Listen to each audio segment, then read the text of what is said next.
In this video, we'll discuss confidence interval.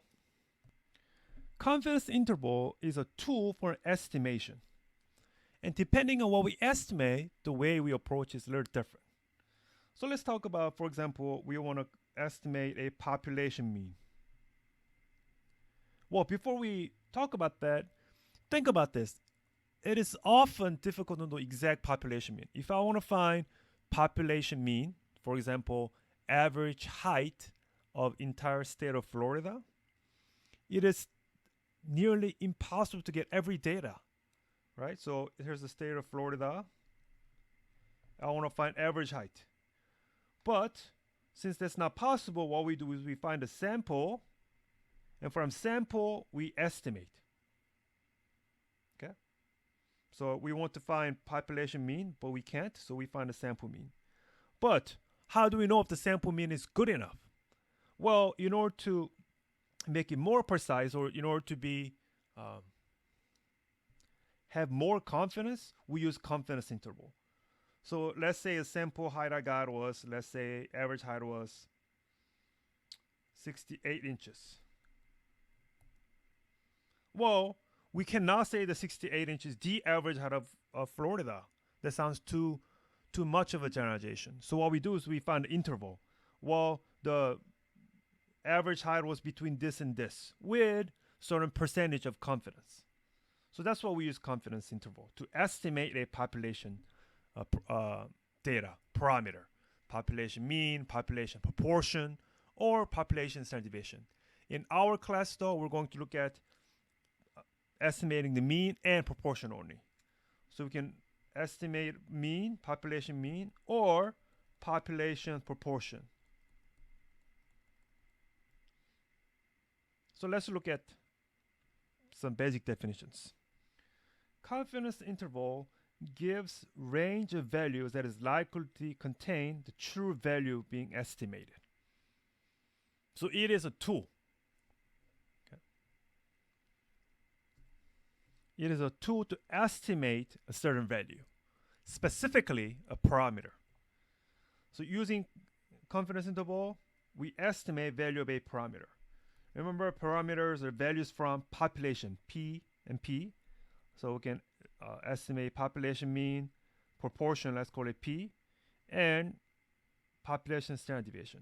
But in our class, we're going to only look at these two, how to estimate these two. Then point estimate. Point estimate is the value of a statistic that estimates the value of a parameter. So for example, if I want to find average age of Florida residents, I sample them.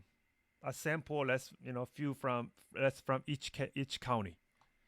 Okay, using stratified sampling. Then let's say average I found was 46. That 46 is a point estimate. We need to start from somewhere when we estimate. We start from the sample mean, and obviously that's not good enough. That's why we need to construct confidence interval. Confidence interval numerically is a percentage between 0 and 100% that measures the success rate of method being used to construct the confidence interval. So there's a picture right here. 90% confidence means that the value we're estimating is within this value. We're still within the normal distribution. And we'll talk about when we don't have normal distribution later in other section. But here, 90% confidence means that data is here. We're 90% confident that data is here. If we are 95% confident, then it's here. 99 confidence, yeah, it will be bigger. Right? So that's the basic idea of confidence interval. So we're looking at the middle 90%, middle 95%, and so forth. So we still need to use a z-score. So what z-score corresponds to 90% confidence interval? Well, this is talking about not the area left of 9.9.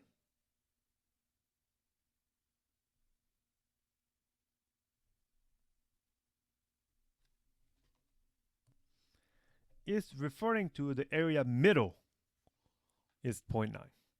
So in a normal curve,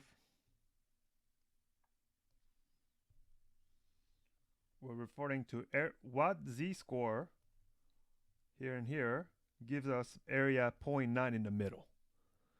Well, in that case, what we have to do is this area, if I add this to area, I should get 10, right? 0.1 or 10%. So what we do is 10% divided by 2 gives me 5%.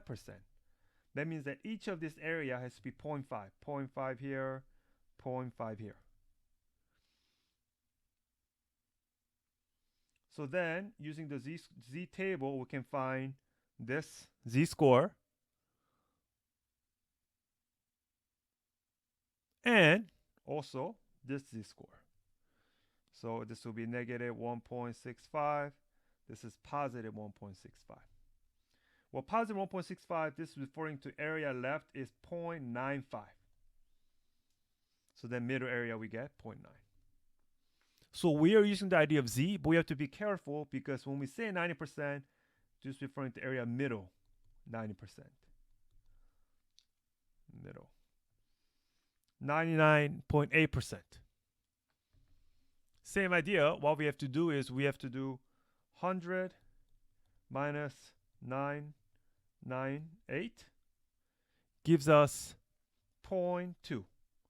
And I divide by that 2. Then I get 0.1%. Well, that's just 0.1, which is, it is 0.1%. Yeah, let me write that. 0.1% is equivalent to 0.001. So if I look at the normal table, normal graph, middle is 99.8. 99.8. So that means, or let me write in decimal actually. 0.998. Well, that means here is 0.001, 0.001. So from the z table, I find the area that left of me gives me 0.001, which we get negative 3.08. And here, what we do is we find the area 0.01 plus 0.998, which means 0.999. And that gives us 3.08. So we have to use these values. Well, we only need a positive value when we calculate confidence interval. But just know that these are the values we're referring to. And we can go through all this process to outline and find the z-scores. Here are a few common confidence levels and their corresponding z-scores. And so middle 80% is 1.28, 85, 1.44, and so forth. So this is what you need to use. This table is provided. It's not something you need to memorize. What you really have to be careful though is that don't use the z table directly when you use this z values. Okay, let me just, try to highlight how to read these.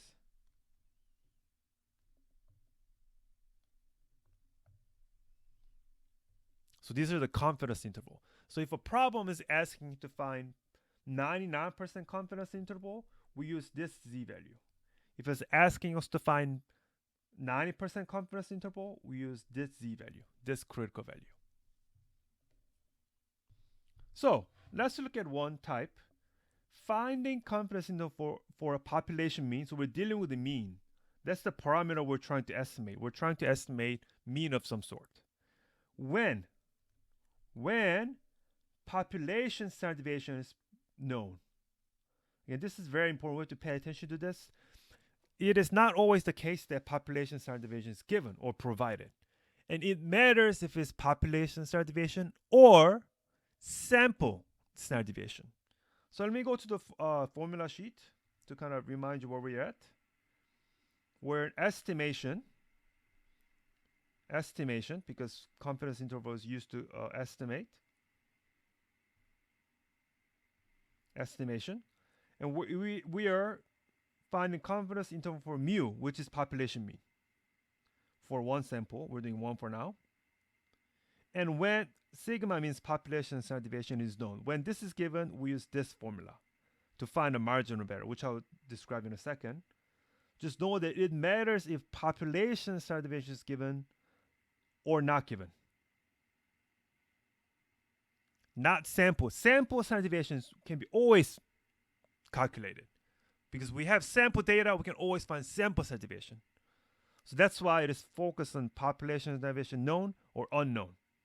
So we're going to do known first. So when population standard deviation is known, first we need to identify the sample mean. This is known as its point estimate. This is the estimate we're beginning with. That's how we call it point estimate. From the sample mean, we're going to start to estimate the population mean. And n is the sample size right here. And find the standard error. That's the margin of error. We call it. Or this is called standard error. Just the standard deviation divided by sample size square root. So this n is the sample size. And then we find the margin of error using this formula. Margin of error is the critical value multiplied by standard error. So critical value is what we talked about earlier, z-score attributed to the confidence level, the area in the middle. And it's also expressed as z alpha divided by 2. This is because alpha is the area the outside the middle, and we divide by 2, right? For example, for 90% confidence interval, we have to divide by 10% divided by 2.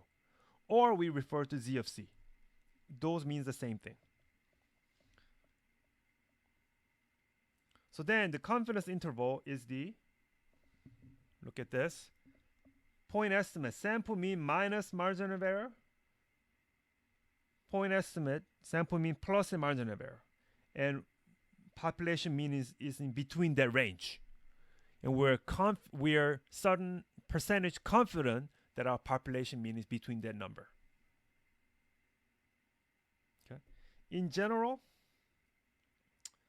this is how we write in the formula. Sample mean, same value.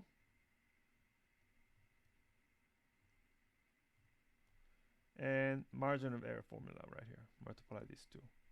And all we do is subtract and add. When we round in general, we round final result to same number decimal as sample mean, unless otherwise it says different in the problem.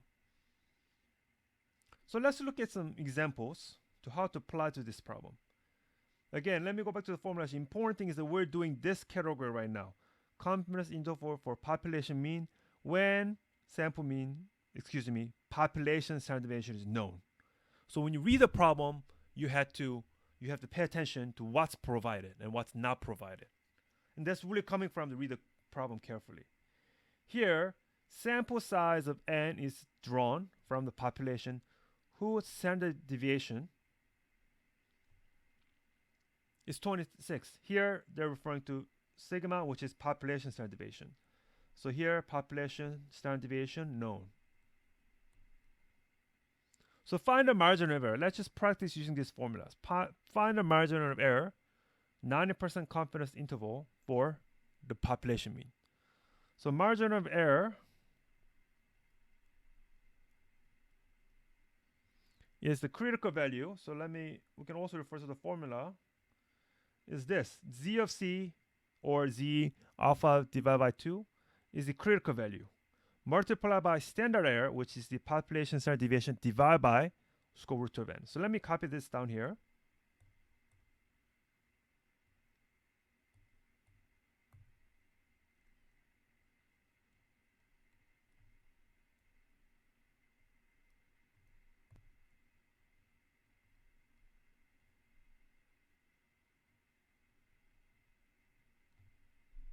Okay. So for this one, it says for 90% confidence interval. So we go back to the table again, formula. If you look at the formula all the way bottom, this is provided separately. This right here.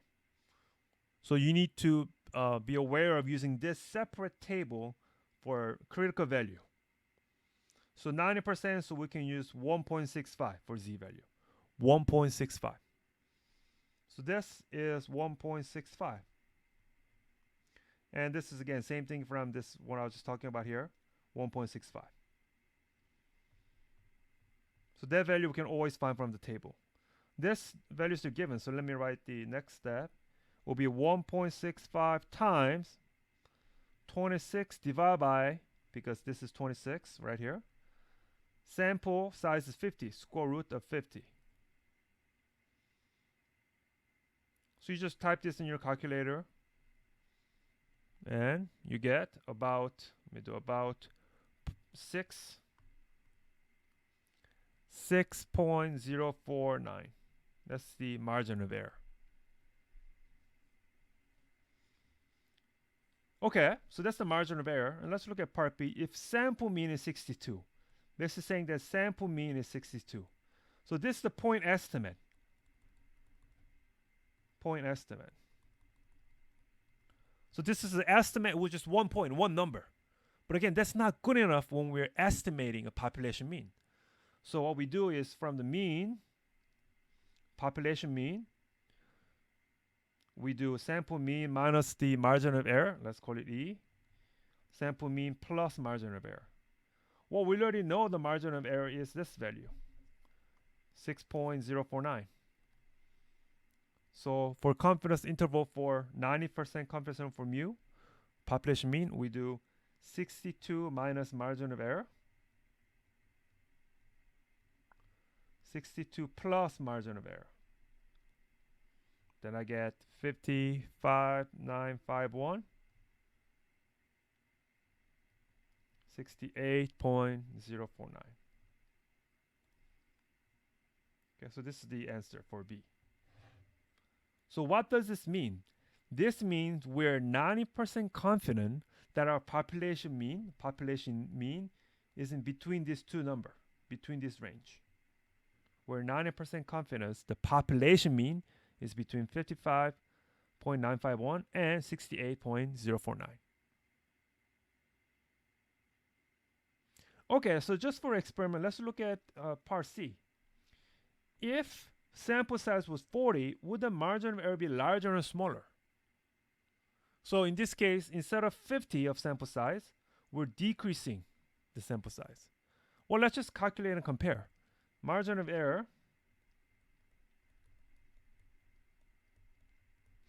equals the critical value 1.65,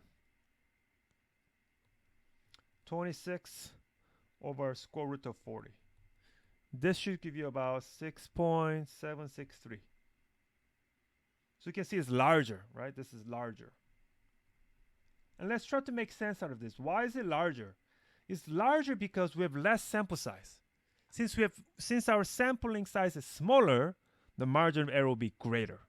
Which means also if you have a bigger sample size, the smaller the margin of error will be. And of course, we want smaller margin of error.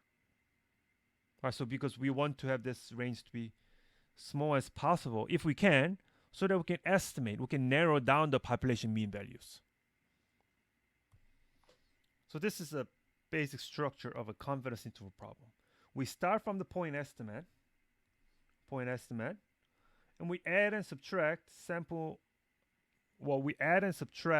margin of error from sample mean, point estimate. So let's look at another type. Is a finding a necessary sample size. When we can make margin of error smaller, if we're willing to reduce our level of confidence. So at 80%, we'll have smaller. Well, 80% will have a bigger range than 90% confidence interval. The bigger the confidence interval, let me say it again. The bigger the confidence interval, the bigger the range is. So if you're willing to reduce our level of confidence, we can make the margin of error smaller. We can also reduce the margin of error by increasing the sample size. The sample size needed for a given confidence interval and standard deviation. This is talking about population standard deviation because it doesn't make sense to talk about sample standard deviation because sample standard deviation can be always given. It can always be calculated, but not the population standard deviation. Okay. So this is the minimal sample size needed. For rounding, if n, if the value of n given by formula is not a whole number, then we need to round up to nearest whole number. And I'll explain why in a second, okay? For this one, we always round up to the nearest whole number. Okay. So, for here, let's go to the formula so you can refer to it. Here's the formula right here. This is the formula we're looking at right now. N equals critical value times population division divided by margin of error, entire thing square.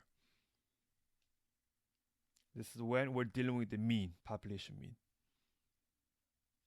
Okay. So, let's look at an example. Population has a standard deviation of this. How large a sample must be? This is how we recognize this problem. How large a sample must be so that 92% confidence interval for mu will have a margin of error equal to 0.8. So actually, sorry, this should be 90 confidence, 90%. So here, they give you the margin of error. Margin of error is given in the problem, 0.8. Okay. And again, this is asking if we want to ensure that I have a 90% confidence interval for population mean, how many should I sample? At least how many? So again, that's why we use this formula right here, minimal sample size required. So let me just write down the formula. N is the critical value times population standard deviation divided by the margin of error, entire thing square. So all this we can find it. Well, z of c for 0.9, let's go to the table, is 1.65. So use 1.65. Population standard deviation given in the problem. This 9.2. Margin of error also given. So write all this down. 1.65 multiplied by, let me write it again.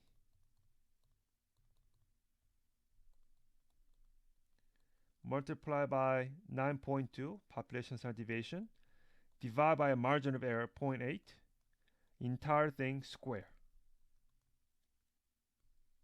Then you should get 360.051. Don't forget the square part. It's easy to forget square part when you do this calculation. Don't forget the square part.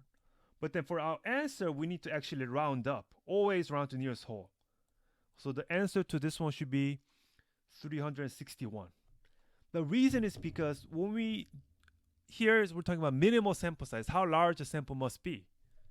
We want to be sure that we sample enough so that we have this margin of error with given confidence interval. Okay. So instead of going 360, we go round up always to nearest whole number. Okay, so something you have to remember. Always round up. And this is only for minimal sample size problem. Only for the problems that use this formula.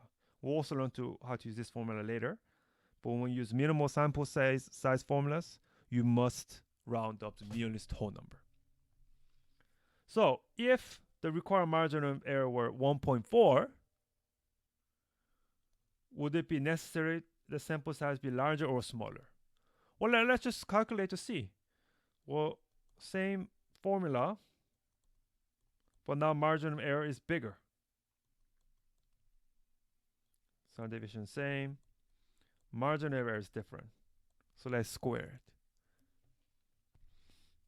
Then I get 117.568. We round up to 118, nearest whole number. You can see that it's smaller.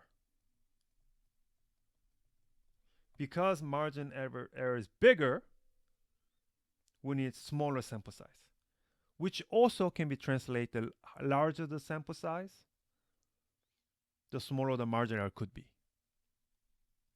Again, this is we're dealing with confidence interval, but here margin of error is already provided. So make sure to pay attention to the problem is asking minimal sample size problem, which you have to use one of these two formulas. This is for the mean. This is when we're dealing with proportion, which you'll learn later. So let's look at an example. In a sample random of 150 household, well, this is already telling us sample size, and equals 150. The simple mean, the sample mean number of personal computer was 1.32. So this is X bar, 1.32. So out of 150 households, in average, 1.32 computers was owned by each household. Assume the population standard deviation is 0.41. Construct 95% confidence interval for the mean of the personal computers. So we're talking about the population mean. Although it's not said it's implied, we're trying to estimate the population mean. So we need to find first point estimate. Point estimate for this problem is given. Point estimate is the sample mean. Well, sample mean is 1.32.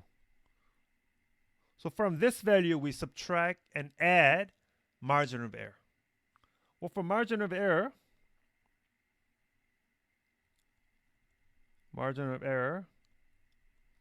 we use this formula. E equals the critical value times standard deviation divided by square root of sample size. Well, it says 95%.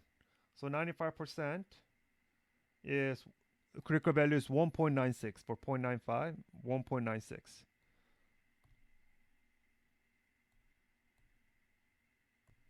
So the 1.96 for the critical value multiplied by standard deviation was population standard deviation was 0.41. 0.41 divide by sample size square root of 150. And this gives me about 0.07. Okay. So that's the margin of error. So for the final answer, write it right here, we just do sample mean minus margin of error, sample mean plus margin of error. So will be 1.32 minus 0.07, 1.32 plus 0.07. So then I get 1.25, 1.39. So what does this mean? This means, pay attention to this, this means we're 95% confident that the population mean, in this case, a mean number of personal computers, is in between 1.25 and 1.39.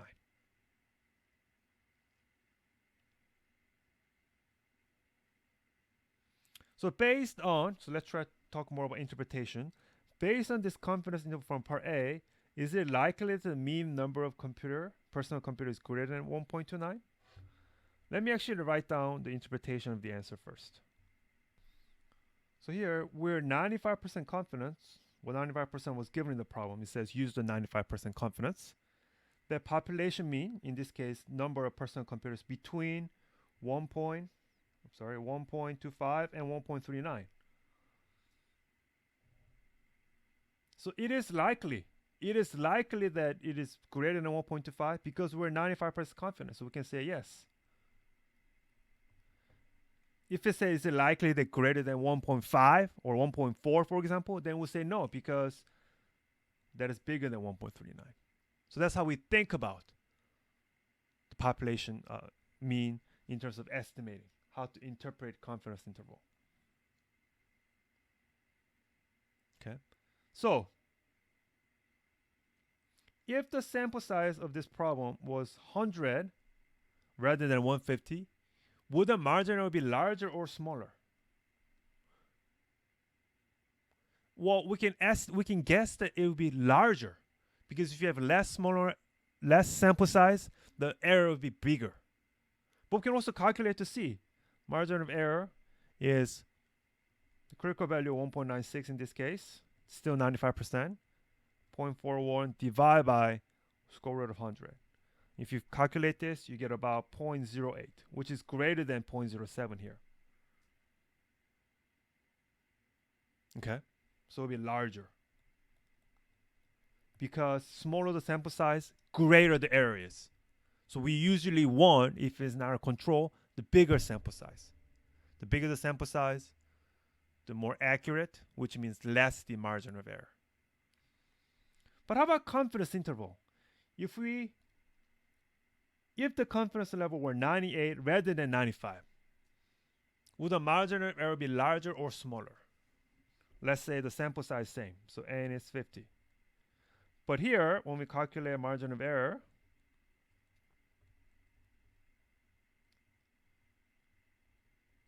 this value will change because 98. For 98, it is 2.33. So this would be 2.33 since it's 98% for 98%. So if I calculate this, 2.33.41 divided by square root of 150. Sorry, I should write 150, not 100. So I'm keeping the same scenario, not C, but from the A and B. Same scenario, but only change from 95 to 98. Margin error, this is also about 0.08. It is also larger. Because the more confident we are, the bigger the range is. So that's why margin of error is larger. The larger the margin of error, oftentimes confidence interval is also larger. So something to keep in mind. Okay, so that's why we don't always go for 98 or 99 right here. Because one could argue that, oh, why can't we just go for 99% to be sure? Well, in that case, range will be bigger. Compared to, for example, 0.8, here, the range is smaller. Range smaller means margin of error smaller. But also, we're only 80% confident. That's why we have all these different values. Depends on the situation, we use different confidence interval. But for us, in our class, the important thing is just pay attention to the problem, because problem will often tell us what to use. 90%, 95%, and so forth. So let's look at another example. Julia enjoys jogging. She has been jogging over several years. During time, her physical condition remained constantly good. Usually, she jogs 2 miles a day. The population standard deviation is 1.8. So, again, build a habit of organizing what's given. 1.8. Again, this population standard deviation is important because within the formula, we're using this right here, not this, because population standard deviation is known. It is important for you to read the problems carefully so that you can identify which formula to use. During her past year, she recorded her time running 2 miles, and she has a random sample of 90 of these times. So n equals 90. Sample size is 90. For this 90 time, the mean was 15.6. So that's sample mean. Because from 90, that's the sample. From 90 of sample, mean was 15.6. Again, this also refers to point estimate. Point estimate is given in this problem. We start from here and we add and subtract margin of error. Let mu be the mean jogging time for the entire distribution of Julia's 2 mile running time over the past year. Find the 0.9 confidence for the mean. So this also we can find as critical value, 0.95. We use 1.96. 1.96. 1.96. So let's find the margin of error. Margin of error is critical value times population standard deviation divided by square root of n. In this case, 1.96 times population standard deviation 1.80. Sorry, I should write like this, sigma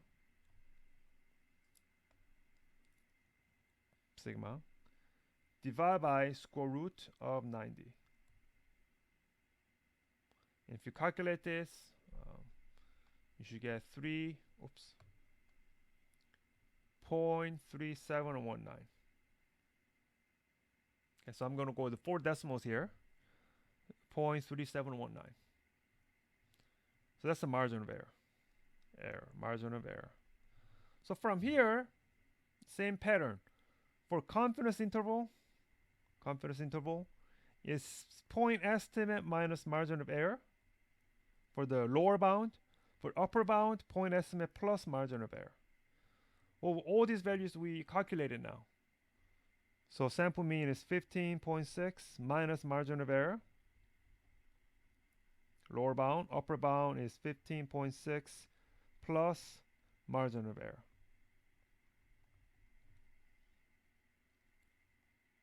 So then we get 15.2281 for the lower bound.